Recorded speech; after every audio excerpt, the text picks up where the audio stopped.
Hello, I'm Teri Cargill, and welcome to my show, Talking with Teri. Here we will learn how to master our mindset in life, business, and beyond.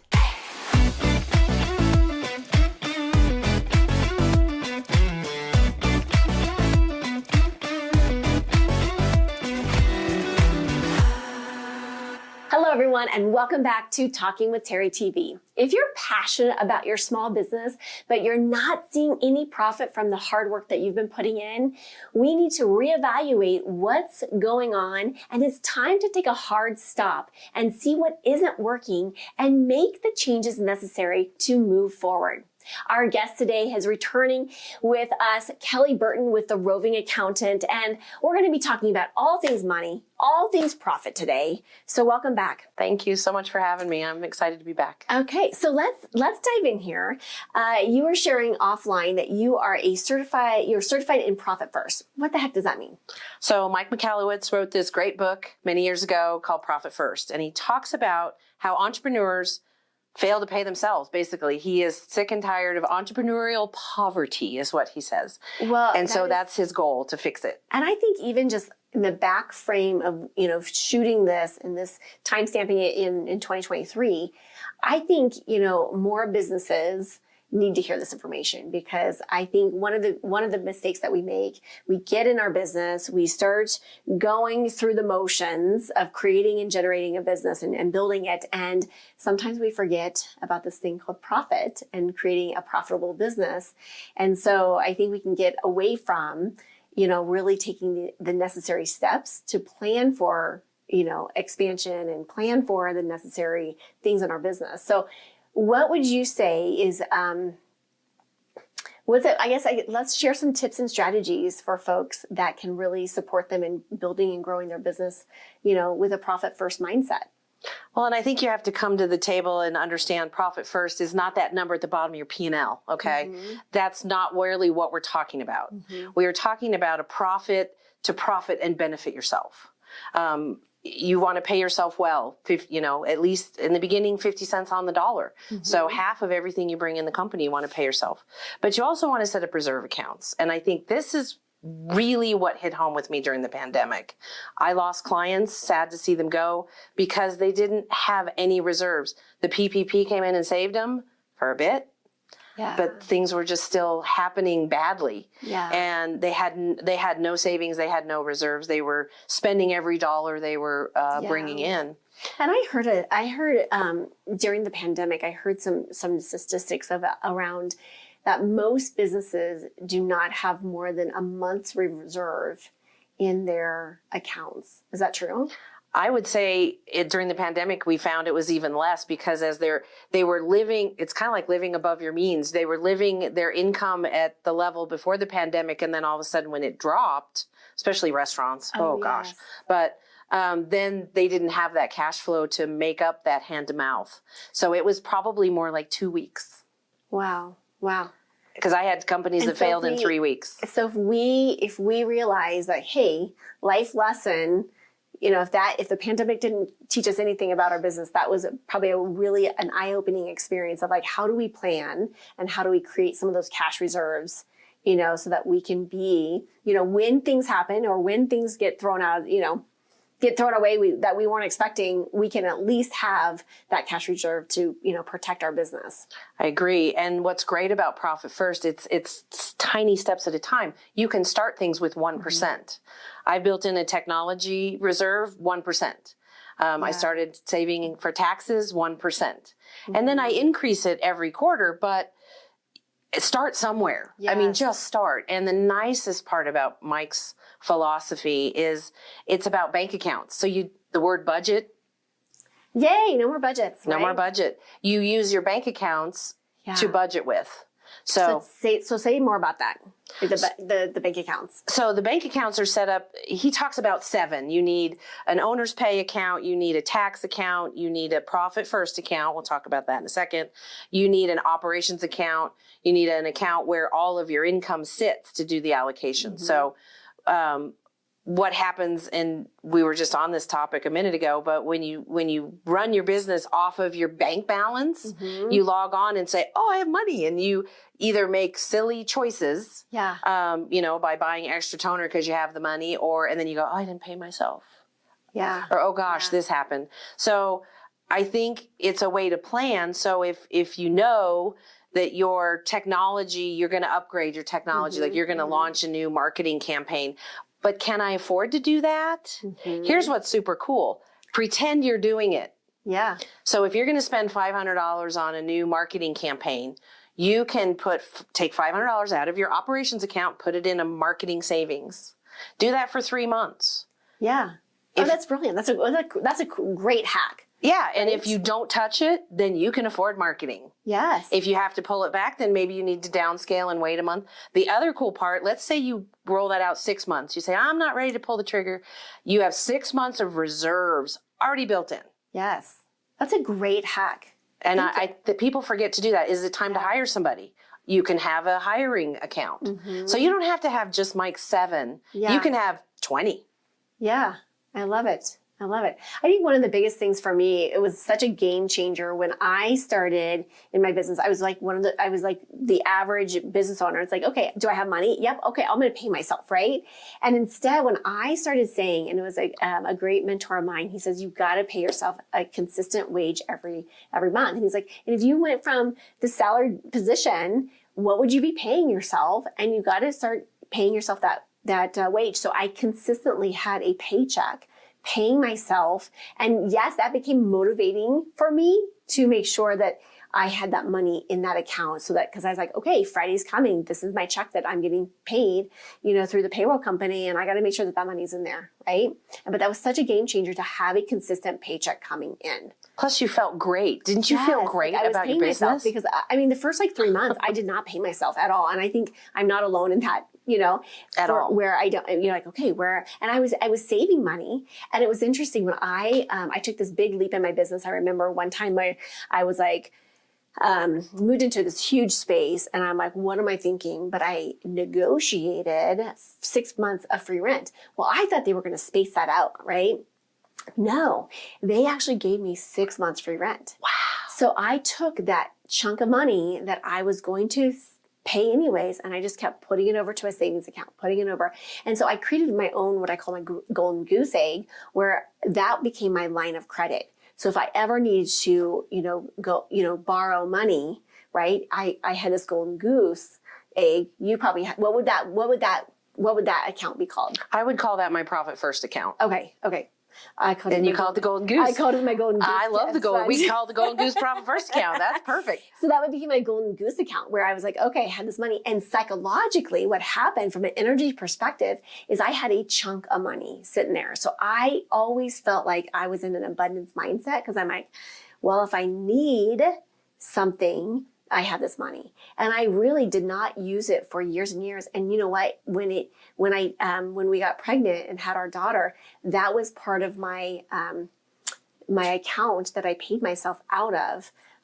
During severance. Yeah. Or like your maternity leave. My maternity leave. My maternity leave. Yeah, so the golden goose became a little part of a maternity leave, right? Your mommy time. Yeah, you have to have that. That's awesome. Yeah. And I think that's really the crystalline thing that happened for me during the pandemic and why I wanted to go into profit first and start helping business owners realize that 1% can make a difference at a time, and it also helps them focus. And we talk about this all the time. You got to have a vision for your business. You have to have a focus for your business. If you don't know where you're headed, is it time to hire someone? All of those things and those choices as a solopreneur, the scariest thing you ever do is hire your first employee, ever. Yeah. Yes, this is true. Yes. And you're like, I can't afford it. So I did exactly what Mike said to do. I was going to hire a part-time bookkeeper, put her pay away for 3 months, see if you can afford it. I did, and it worked. Yeah. And so then I was able to hire and grow, and now we're growing, which is really exciting. And that keeps you always in the black, right? Like it's a strategic way of the last time you were here, you were talking about, the E-Myth Revisited, right? And what I love about that piece is how do we backfill those positions? And doing so, if you take that with what you just talked about is like putting away that money.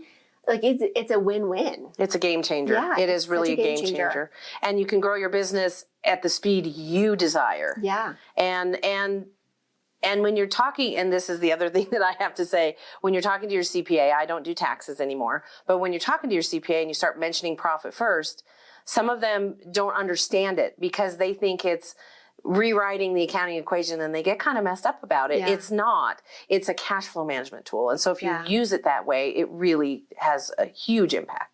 Okay, you and I were working offline and we were talking about prepping your talk because you're going to be giving some of these life lessons and money hacks to more and more people. And one of the things that I loved what you were talking about is how we can start saving and doubling that number, right? You had your survival number and then you had your thrive number, right? Walk us through that piece. So I think when you profit first your business, you also have to profit first your life. Yeah. You want to be living, and the whole philosophy of profit first is based on pay yourself 50 cents in the beginning. Up to $250,000, you pay yourself 50% of what you bring in. Okay. So your business is paying you half, right? Mm-hmm. So what I do with my clients is I reverse engineer their survival number. I say, okay, how much do you need to survive? How much does your business need to pay you to just survive? Mm-hmm. And so let's just say that's $2,000. Okay. So that's my survival number that will get the groceries paid, the mortgage paid, and all that lovely stuff. But surviving puts you in that really tense, you talk about that, like just that energy is just awful. Yeah. And you're repelling and you're not thriving. So I take that magic number and I double it. I say, let's thrive. So your business needs to pay you $2,000. It needs to pay you $4,000. Yep. Okay. So for your business to pay you $4,000, it has to generate $8,000. Yes. In the profit first model. So that gives you the reverse engineer, and then you can start working backwards and say, well, okay, I'm a coach and I charge $1,000 per client, so I need 8 clients a month. Yep. It's a way to just build your business with focus. Yep. I love it. I love it. What other tips or tricks do you have as far as, really putting profit first in your business? I think the funnest part is when you put profit first. The profit first account is designed so you put up to 5%, depending on where you're at, but say 5% of your top line income into an account, and every 90 days you get to take half of it back. And I call this the celebration account. I love that Mike calls it profit first. Okay, fine. But you're going to celebrate. You are rewarding yourself for being in business. Okay. Love it. This is huge. So you have $1,000 at the end of March. On April 1st, you're going to pull $500 out. And you're not, and now if you have no debt, let's be very cavalier here about it. If you have no debt, you're going to celebrate with that money. Yeah. And I'm not talking celebrate by buying a new toner or buying a new printer for the company. I'm talking about taking your husband out for a steak dinner. Yes. Getting a mani-pedi, buying that Coach bag or that pair, like really celebrate. Yes. Buy that new hot pink dress. So really celebrate with that money. Yes. And I have to tell you, the first time, and this was years ago, but the first time I got to the celebration, I had $1,200. So I got to take $600. I'm standing in the bank line and I'm doing the dance. And the teller is looking at me like I'm insane. Okay. And I'm like, and she's like, what is wrong with you? I'm like, I got my profit first money. I gotta go celebrate. And it was so empowering. It was so amazing. I was like, I want all of my clients to feel that. Yes. I love it. It was so fun. Okay, we're going to take a quick break. Okay. Let's hear from our sponsor, and then we'll be right back with more profit-saving tips. I'm Jeffrey Bowling, owner and jewelry designer at Jeffrey B. Jewelers, Denver's #1 jewelry design studio. And the reason why we're #1 is because of our 3D custom jewelry design. We can show you what your piece is going to look like way before the end product. And this is going to give you the comfort of knowing you get exactly what you want. He took me over to the computer and we started drawing up exactly what I wanted. And I told my husband, I'm like, Jeffrey B is the person we're going to use. And the other reason is that all of our gold and our diamonds are ethically sourced. So when you're ready to make that proposal, when you're ready for that legacy piece, go to jeffreyb.com and make an appointment. Because when it's love, it's Jeffrey B. And we're back with Kelly with Roving Accountant. Okay, we were just talking about all these yummy accounts But I got to ask you, where's the tax account? Because I know we don't want to talk about this, but it's a reality of business ownership. We have to. And if you don't plan for it, you can be in TROUBLE for sure. I mean, we can be there. Thank you, Travis Tritt. Yeah. Because everybody knows they have to pay taxes. No matter what business structure you have, you're going to have taxes. Yes. The cool part about Profit First is it's set up to pay the tax of the owners. Okay. Most businesses don't pay taxes. Okay. Right. Most owners pay tax. Correct. So it either passes through to your tax return or you have an S corp and all kinds of crazy things like that. So we're not going to go down that rabbit hole. But what you need to do is save 15% of your top line number. And like I said earlier, 1%, start with 1%, go to 2, go to 3, keep growing until you're at 15. Because what does happen as you're in this model, it's likely that you're not going to have taxable profit to eat up all that 15% once you're at this. So I have a great client. Love her. She is my model client, and she is saving 15% every month out of her top line. She got this last year, got her taxes done. She had excess. Perfect. Even better. Even better. Didn't sweat it. Didn't freak out about writing the check. Just wrote the check. Everything was good. It was less than we planned. And she said, what do I do with that money now? So we had some really fun, yummy decision, to use your word, to decide, because she now had an excess in her tax account. Yeah. So she had a choice. She could save it for next year because she's growing. Mm-hmm. You can always save it for next year. But she goes, I'm 33 and I want some retirement. I'm like, well, let's do that. Yes. So we were able to fully fund her IRA for that year, which gave her more tax savings. Right. I love it. And then she's setting herself up for success in the future. And then she just started with 15% again. Yeah. Oh my goodness, this is so juicy, so much information. What are your final thoughts on helping support businesses become more profitable? I think they, like you always tell me, they have to have a vision. Mm-hmm. You have to have a path and know where you're trying to go. Even if you bounce outside the lines, you kind of got to know. Yeah. And Profit First can help you make those great decisions without spending the money. You can set up the savings accounts and you can set up the accounts to just test the water before you actually pull the trigger. I love it. And it's really, I feel like it really is safeguarding your business, because we never know if there's going to be, a pandemic or something unexpected or an illness or something that takes us out of our business. So this really is planning for and allowing ourselves to be, safeguarding our business. Because this is our baby, this is our baby. It is our baby. And I think sometimes we forget that, but we have to take care of it. And your baby is to also nurture you. Yeah. So even though it's our baby, your business is built to nurture the owner. Yeah. And so we have to do that too. I love it. Okay. Well, thank you so much for being here. Where can people connect with you, and grab a free call and hear more about you? So I think the best way is just on my website, tinymoneymatters.com. It's tinymoneymatters.com. Well, welcome, Letitia. Thank you very much. AKA Megan Concert. That's right. Okay, but so Megan and I have known each other for, how many years now? 13, I think. Yeah, probably, or more. Yeah. And you have become just an inspiration, and you've created the Dames, but you've done networking differently. Mm-hmm. And I'm going to just put this I'm going to say this. Okay, I hope I don't offend you.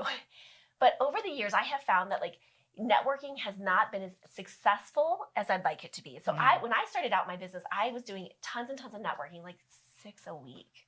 But the follow-up was killing me. So I ended up, years ago, probably 10 years ago, done with that. And I picked 2 networking companies. One is yours, and I have another company that I work with. And that is it. That's my networking. That's my hub. That's my tribe. And so I want to know from you, what has been some of the biggest mistakes that people make when networking? The same things that I did too, which is exactly what you did. Yes. Which is going to way too many events, which all I did was basically become a professional wine drinker and a professional coffee drinker, and was constantly walking around buzzed from all the coffee meetings that I was having and the business card stacks that I had, and getting stabbed by other people with their business cards constantly. Yes. So I did a similar thing, and I put myself into the networking witness protection program and put myself on hiatus from networking because I was doing it inefficiently too. So I looked at things and I said, you know, there's got to be a better way because everyone who's going out there and just trying to give away as many business cards or take as many business cards as possible or sell as many things as they can or, you know, feeling that negative feeling of like being sold to. Like, hey, I must have a target on my forehead or on my back or somewhere because everyone is trying to sell me their stuff. And that's what's given networking a bad name for so long. I'll tell you, I had this, I started doing this experiment where I was networking and I started collecting cards, right? And I would follow up. Like I have a solid follow-up system and I would follow up. And at one point I started putting them in this jar.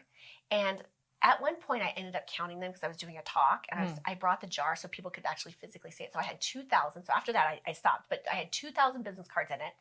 Take a wild guess how many people followed up with me. I would say 5. You are absolutely right. 5 people out of those 2,000 followed up. But take a guess how many I followed up with. All of them. Yes, every single one of them, right? And so it was just this really like visual piece. And like what you said, like I remember one time I was in this car or this networking event, and this guy comes in.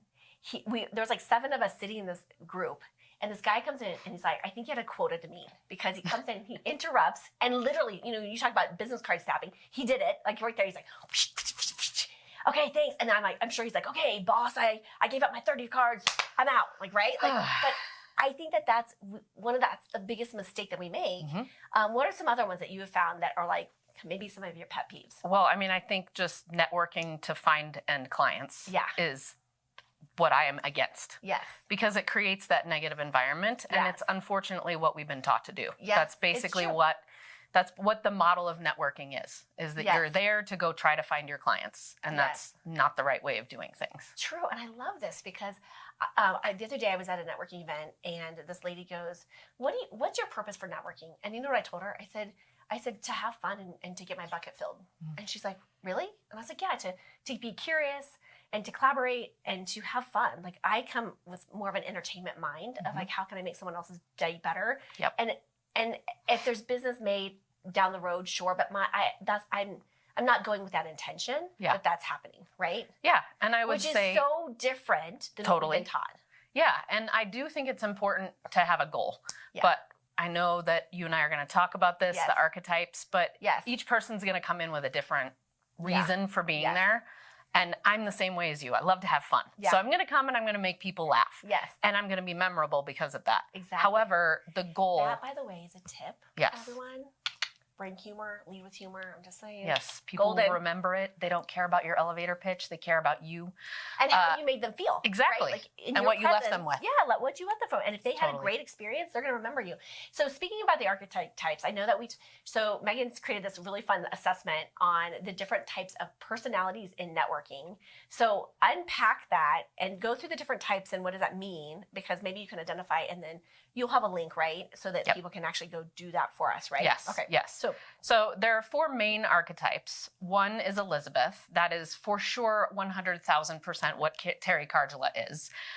The Elizabeth is the person who loves to be the star performer. She's on the stage. She would much rather connect with people, but kind of just be that like fun, entertaining, get connected, and then go about her business.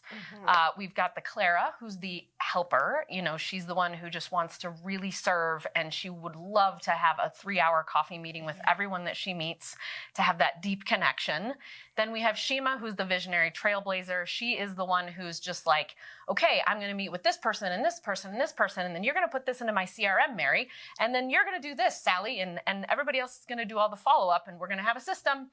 And then we've got Tiana, who's behind the scenes, who really would rather never have to meet with people in person. She would rather do everything online, meet with as few people as possible, and she's the one who's got the 17 spreadsheets to keep everybody very organized.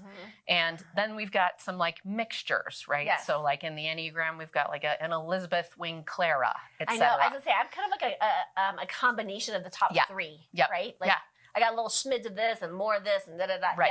And then you've got what you learn from that when you actually take the quiz and apply it is, okay, I'm sitting in front of someone who is a Shima or who is an Elizabeth or who is a whatever. How should I interact with this person? Yeah. What should I lead with? Yeah. What should I finish with? What do I need to do to prepare for the meeting? Do I need to prepare for the meeting? And how do I really create an effective collaboration with this person? So question, so I know what mine is, and I forget the test because I was too high on two of them. But so I know mine, but it would be most beneficial if I knew yours too.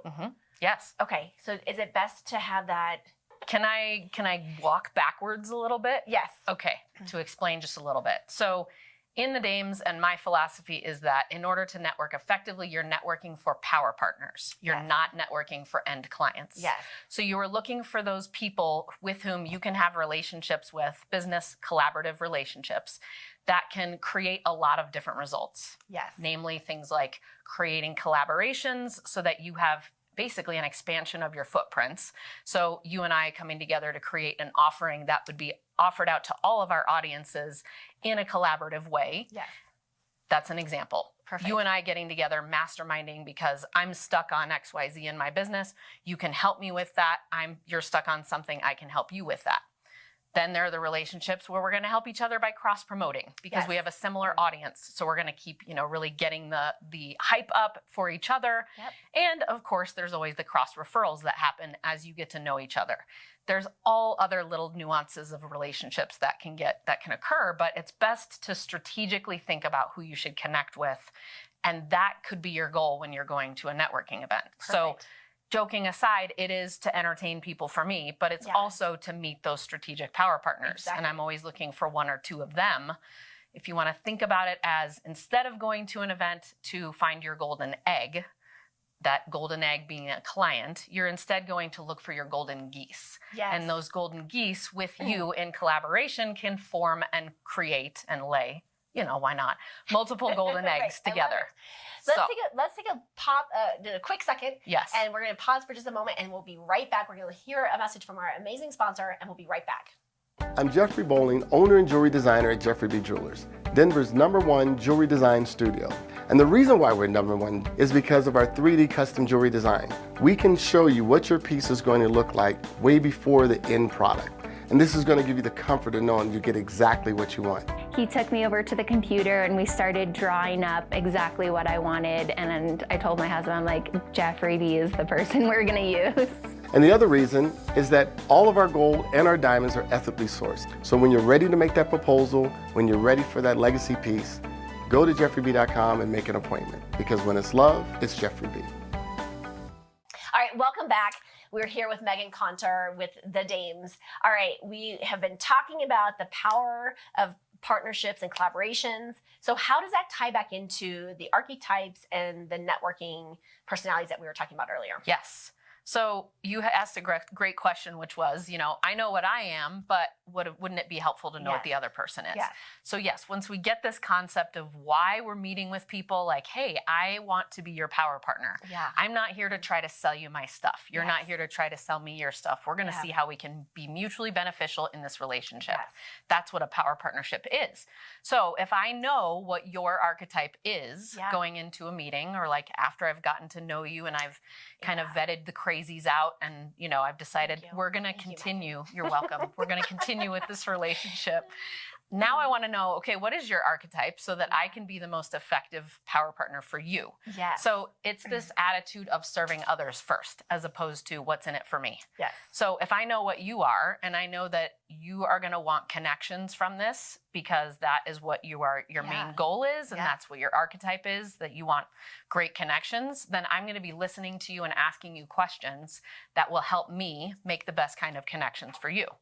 And ideally, if you know, for instance, just making this up, that I want to be connected to people so that I can go on stages and speak about certain topics, I'm going to tell you the kinds of connections I'm looking for, the kinds of people I'm looking to be connected to, and you're going to help me with that. Perfect. So what do you say is the secret to having these business collaborations? Yeah. So what I think is the most important element is knowing thyself. Yes. So both people coming into any kind of relationship really truly understanding our shadow and our limitations, and our gifts. Yeah. And being forthright with those. Yeah. And also understanding what our goals are for creating collaborative relationships. And you said the shadow, and I just want to make sure that everyone understands like what you're talking about right there. So share that. Just share what you mean by when you say the shadow. Yeah. So, I mean, we're not perfect, pristine beings at all times. I hate to break it to everyone who's watching this. Oh my I'm gosh, sorry if this is groundbreaking. Oh my I gosh. didn't mean to cause stress. This is such. Wait, what? I know. I'm just I kidding. know. But we have little gremlins, and they're part of us, and it's good to know about them because then they don't come up and blindside us. Yes. So that's basically what it is. And we here's have the thing, faults. And here's the thing is that there's going to be times and opportunities and situations that those things are going to blindside us, or we're going to become aware of it for the very first time. Right. There's nothing wrong in that. No. It's just like, okay, hello, give it a name, understand that it's here to we're here to see it, to transform it, to, eradicate Make peace it, with it. make peace with it, hug it, whatever it is that Right. we got to, make friends with it. Yep. Because it is part of us. And it is here to serve us in some capacity. And so there's no rightness or wrongness. But you're right. If you have, an understanding. I have an understanding, or I know what triggers me, or I know what, kinds of personalities that I gravitate towards or not, or, it's all here to serve us. Yeah. And we at the can end be of the day. vulnerable at that point. And I think that's the juice, right? Is Correct. that When being you know able to be- yourself, vulnerability is able to be Yes. created Yes. between two people. Yes. And you're not having to put on a facade of perfection Right. and I got all of my things put together. It's Yeah. like, no, I can share my challenges, and we've known each other long enough that you've seen my stuff, I've seen your stuff. We've seen each other snot cry. We've seen each other laugh It's like ugly uncontrollably. cry. We've seen each other do all the things. But that comes from a space of both of us knowing who we are and both of us holding the space for each other to show up as we are and to be vulnerable in that, because then that creates magic between us. Terry creates magic. And that's what happens when you're in a successful business bestie power partner relationship. Sprinkle fingers. This is this new form. I call them sprinkle fingers. The new form of spirit fingers. We're not cutting this out. This is absolute gem gold right here. Oh my goodness. Okay, so what yummy, juicy information can you share in addition to what you've already shared that can just really leverage wherever anyone is? Yes. Where can we leverage them? It doesn't matter what their archetype is. Where can we what's the first step Yes. in really starting to put something together and taking action? So if we want to really look at it as you want to have a strategy that you're applying first, right? So who is it that I'm wanting to get connected to based I love on the strategy. Yes, based on what my goals are. Yeah. What is it that I need in my business right now? And then hopefully you've taken some time to get clear on what it is that you need as well. Yes. Because we're all at different stages. Sometimes we need connections for XYZ. Sometimes we need to mastermind our problems. Sometimes we need somebody else to be a mirror to hold up to us as we're working on something, as we're, trying to figure out a new product that we're launching or something along those lines. But then really having a big ask is an important thing here. And I'm gonna stop for just a second because I think this is so important, because when you have clarity on where you're going, so often when I'm networking, I'm always asking someone else, because I'm in that mindset of like, how can I help you? How can I support you? Right. Is there a tool, a resource, a nugget, a whatever? But oftentimes, I would say about 50% of the time, I'll ask someone like, what are you working on? What can I help you on? And they don't have an answer, do they? They don't have an answer. Yeah. And they don't have an answer. And I'm like, well, and she's like, I'll get back to you. And I'm like, so I think that's right there. If you're connecting with people, have an ask ready. That's part of the strategy. And it's part of the strategy, and say, you know what? People are going to ask you. Yeah. I went to a networking event the other day, and I'm like, okay, I got to get clear. What is it that I'm going in to ask for? What is my call to action? Yes. So that when I'm in this group, I can say, okay, I need help with this. I need help with a personal assistant. I need help with blah, blah, blah. Right. I need a connection to this, right? And then it starts to start to open up possibilities in conversation. And right? as women, I think we limit ourselves in those asks. We're like, well, maybe you could just connect me with someone for my podcast who is a person with skin, as opposed to, I really want to interview Vanilla Ice on my show. So if you have any connections to him, please give them to me so that I can get him on my show. That was behind the scenes. We were talking about Vanilla Ice. So Vanilla Ice, call me. Yeah, seriously, call her. So anyways, we want to have those big asks, and the more we get practiced in this, the more comfortable we get with it, and then the bigger asks we can have. But we are wired as people to help each other. So when you come in and you say, what can I do for you? And I'm like, I don't know, I'll get back to you. That just is a big letdown. And what the heck is the point? Right? So have those as in the back, right? But then also it's important to have your systems in place, have the things in place that you need so that you can go ahead and form an actual relationship with this person. If I only saw you once and I never see you again, do you think we're going to ever collaborate or create some kind of an amazing relationship? And feeling the energy, because I feel like, you know, when you're clear and you're connecting and you're attracting those ideal people, you feel the energy, and then follow up is king, right? Like you got to have, the fortune is in the follow-up, and whether that's just a friendship, a connection, a collaboration, a golden goose, a golden egg, whatever it is, it's still juicy, but you've got to follow up. You've got to do your part. And you have to be in touch with your intuition first and foremost to know when you're even meeting with this person, if there's someone that you should be connecting with and going forward with. A lot of times if we ignore our intuition, we get into collaborative relationships with someone, and then we find down the line that, oh gosh, this was actually not a great relationship. So give yourself permission to say no. And if you don't want to move forward in a relationship with someone, or you've been in a collaborative relationship and it's not working out for you anymore, I have some tools if you want to ask me for them of like, how do I exit this relationship gracefully? But really, it's just a willingness to say, this just isn't helping me meet my goals anymore. Or this just isn't, you know, if I meet somebody who is looking for, you know, sticker reproduction for their business, I will certainly send them your way. But right now, you know, I just don't know of anyone I can think of to connect you with. There's a graceful way to exit out of every relationship if you're not feeling it is working for you. But also, hopefully you've had an adult conversation with them beforehand and you've been clear on your expectations and you've been clear and you've done what you've promised in the relationship as well. Perfect. All right, this has been absolutely juicy, yummy information. For more information, where can people connect with you at? You can go to thedames.co/roundtable if you are a woman who runs a 6, 7, or 8-figure business and want to check us out. Or you can check me out on, that sounded vain. You can check me out, Megan Conter, and I'm on all social platforms. But for real, I'd love to talk to you. I'm someone who just loves to share life and business stories very vulnerably and, you know, just connect. So thanks, Teri, for this. Thank you so much for being on the show. I'm so excited to hear more about you and your journey and your passion that you've been creating. And I know that you have some pretty amazing jewelry for us some great eye candy for us today. Right, exactly. No, we brought a little bit of pieces of Jeffrey B. Jewelers today just to show off at your show. I love it. And so honored to be here today and celebrating Black History Month. And it is Black History for me. So that's awesome. I love it. I think Black History Month should be every month, right? No, exactly. There's enough of it. There's enough history to cover a whole year. So tell me how you got into the jewelry business. Very unusual. I mean, you know, my father's a pastor and truck driver. You know, my mom worked with the school system. I went to the military, got out the military, and just thinking about the career I wanted to get into tech, right? I wanted to be a computer programmer. And in that process, I heard about a job opening at a jewelry store. You get to wear a suit.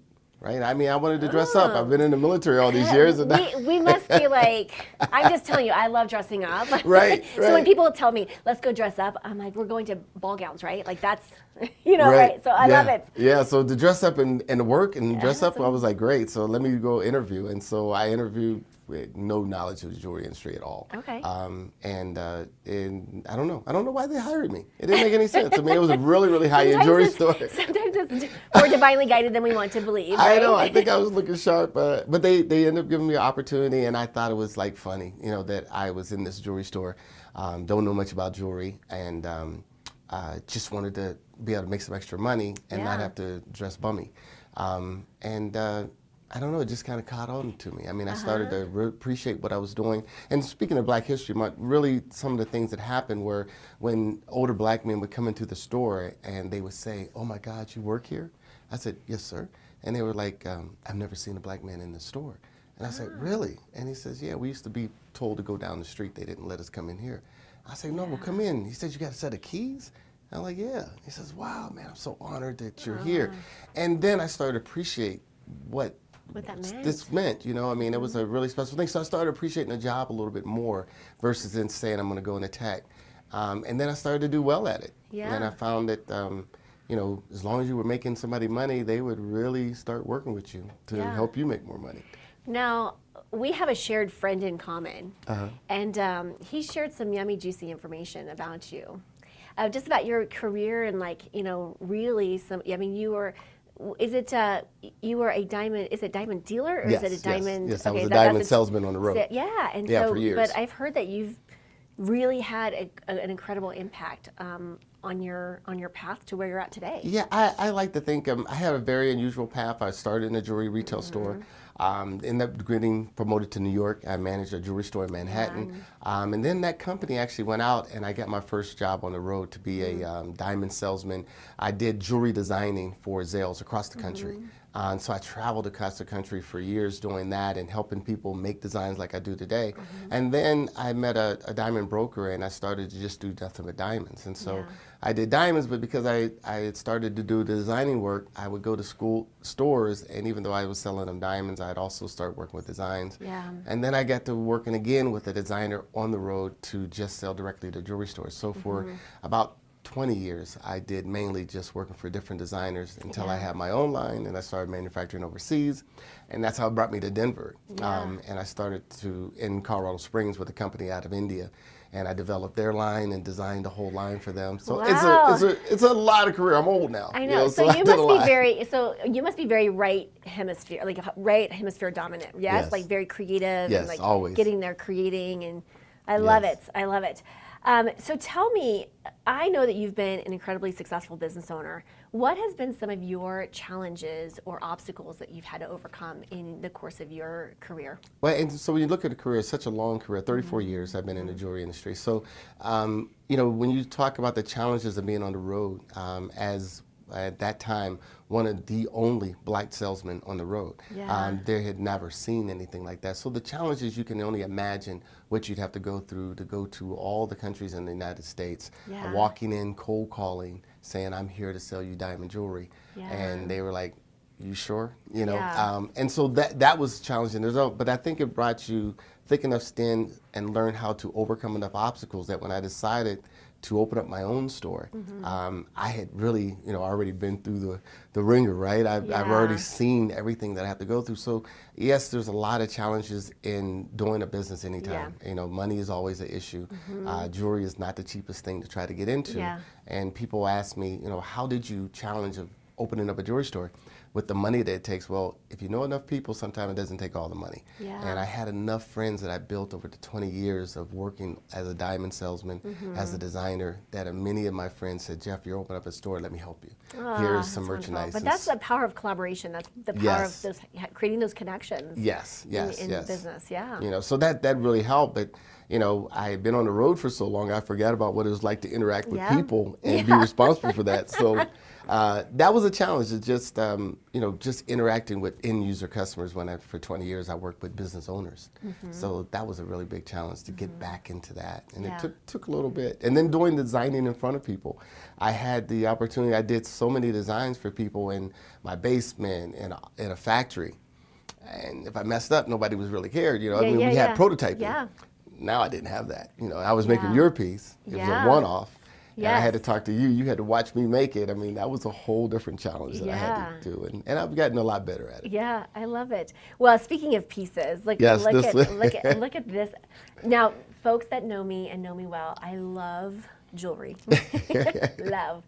And I also love chunky. Okay, so of course, which one do I pick off the table? The biggest one, of course. How many carats is this one? This is a 15-carat green amethyst. 15-carat amethyst. Look at this. I feel like I should be like Vanna White or something right now. Right? Yeah, that was a fun piece. It was one of those things where you just wanted to make something that you want. So many oftentimes I make something somebody else wants, and that was just something that I love the stone. I love the color green of that. and I wanted to make something unique and did it in a blackened metal. Yes. So I thought that was kind of cool. I love it. And I'm also wearing this necklace that happens to be my signature color. Okay. So this one might have to stay with me. All right. All right. This is a natural pink this sapphire. Is natural? Yeah, natural pink sapphire. Yeah. Oh my gosh, all natural. I know, it. right? I love it. It's gorgeous. It's like spot on brand colors. I love it. Okay, so I'm going to ask you this: like, what's being a minority business owner?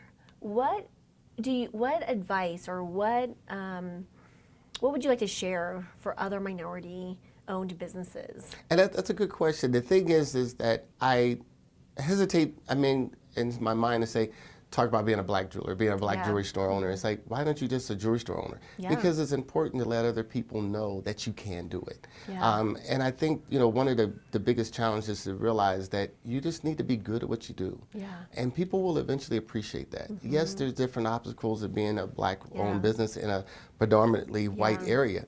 But once they understand that you love what you do and you're good at it, it doesn't really matter, and you really, need to just press forward and follow your dream. And what I do is my dream. Yeah.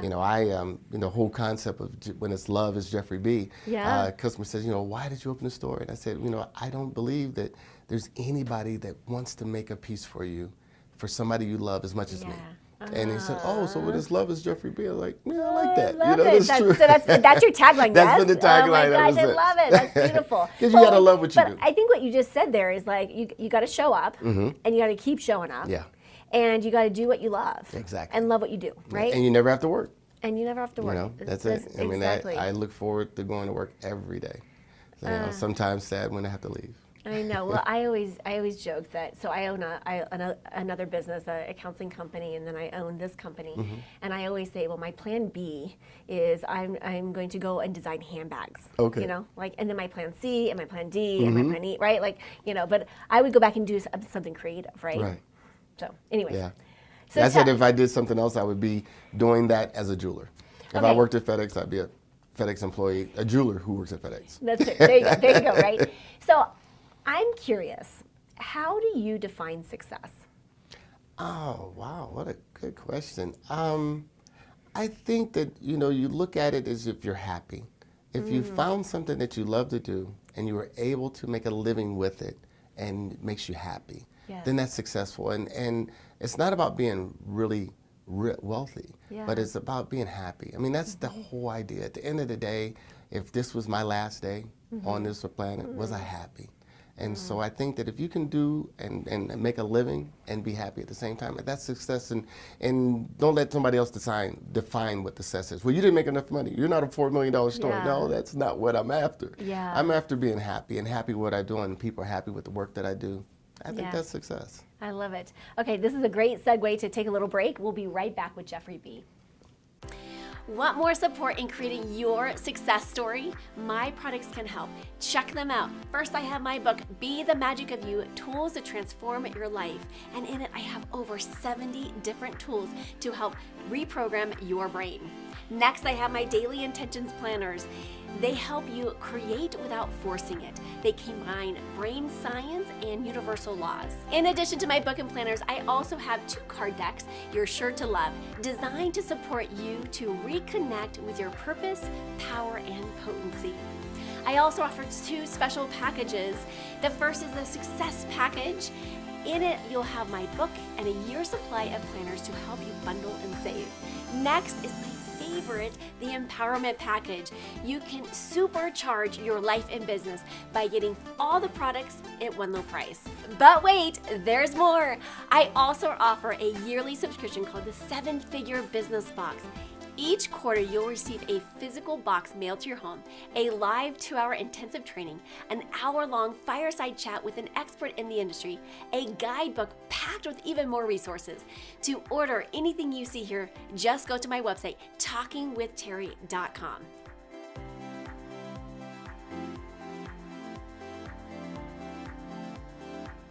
Hi everyone, we're back with Jeffrey Bowling with Jeffrey B. Jewelers. I am so excited to be talking about your custom jewelry because myself and our executive producer got to have the pleasure of going to your store the other day and taking a tour. And you said that you can design custom stuff, and which is what you're probably most known for, 100%, right? 100%. So tell me a little bit about the custom piece and how that process looks. Yeah, and I think the most thing to understand is the education of how custom work. It's all about the wax, right? Yeah. The wax is how all jewelry is made. So we have 3D printer in the store. I am efficient in 3 different CAD programs. So the computer-aided design program is how we've done everything. And so the nicest thing about when you come to us, way before we make the piece, you actually see the piece look like it's already done. Oh, and that's me, because I have a hard time. I'm like, I don't know, surprise me, and then I'm like, but I don't know what I want. Yeah. And a lot of people think that's how it's going to be. I'm not sure what I'm going to get. Yeah. No. You're going to know 100%. That's fantastic. You know, I've already tried the wax on. You're going to see it in a real version. You're going to see the diamonds sparkle, the whole 9 yards. Oh, so you like do the full three-dimensional? render. Yes. In the or the 3D? Mm-hmm. Yeah. Yeah. So you're going to see it all way before Jeffrey, it's done. when are we doing my custom piece? Oh, we got to start. We got to get it going. So, I'm guessing that this takes like months. No. I just did a very elaborate ring. And I think from start to finish, we were right at 4 weeks. Wow. Yeah, from start to finish. And it took about 3 sessions of meeting with it. That's elaborate. It was a very elaborate ring. Yeah, Okay. yeah. Very elaborate ring. But a lot of times, the thing is, the women come in with a lot of vision. This woman had 4 different rings that she found on the internet, and she wanted me to put them all 4 together to make this one, right? That's fantastic. I love it. Well, there was one ring, and I shared this story with you before. I was like, there was one ring that I really, really wanted, and I didn't get it. And then I've been dreaming about it and like salivating over it because I didn't get it when I should have gotten it. My one regret in life is that ring. And so I have a picture of it. Oh, we can make it happen. Easy, we can make it happen. We should go through this process. So what would you say, and your son works with you too? Yes. And that is exciting. I mean, to be working with your son. Yeah. He's been working with me since, he learned how to count by counting my jewelry trays when I would come home off the road. Diamonds. I know. So he would be like, Dad, I'll count all your trays and we'll make sure they all are there. So he's been with me all the time. And now he does a lot of the Bronco players and different professional players. The urban jewelry is a big thing with him. I do the bridal set. I'm the old guy that does the engagement rings, but he loves to do a lot of these big pieces that we measure by cell phones. Like, is it a half a cell phone? Is it a full cell phone size? Oh my gosh. And those are gigantic, big pieces. Big pieces. Yeah. Oh my gosh. And he's really a good drawer, so he draws a lot of them out, and then he'll take it to the CAD, and we'll work on the CAD together. I love it. That's so fantastic. Okay, so what would you say? How is your jewelry store different than other people's? I think the biggest thing is me, and I don't mean it in a selfish way, but it's that a lot of stores have the ability to do the computer-aided design. A lot of stores will somewhat do some type of custom, but you're always talking to a person who talks to another person who talks to another person. With me, you're only talking to me, right? So when I see your vision, I can give you back your vision because I don't have to give it to nobody else. And that's a very unique thing because every time you tell a story, it changes a little bit. That's true. It's like telephone, right? Exactly. It's like telephone in the jewelry world. So what I love about you, and we were just talking about this offline, was that you have, it's appointment only. Because then you get really individualized, attention.